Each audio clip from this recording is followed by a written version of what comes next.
בוקר טוב, עם ישראל. קוראים לי עדן עינב, ואני כאן במקום תפילה שנפתח אחרי עתירה לבג"ץ של התנועת הרפורמית והקונסרבטיבית, מה שהם קוראים המסורתי בישראל. היום י"ז בתמוז, היום שהופקע חומות ירושלים לפני חורבן בית המקדש.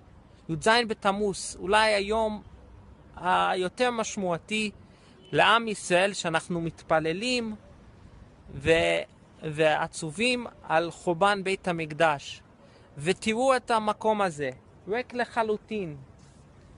אני שואל, איפה אחינו הרפורמים והקונסרבטיבים שכל כך בחרו לבג"ץ ורצו מקום תפילה שווה? הנה, יש לכם מקום תפילה, בואו תתפללו כאן.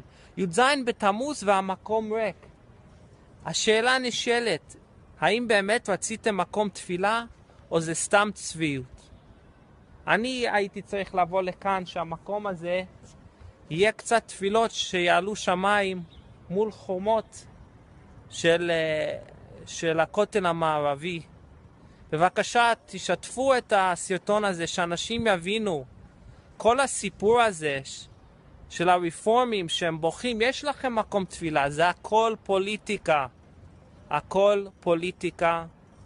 ובאמת כל יהודי שרוצה להתפלל ולהעלות בקשות לקדוש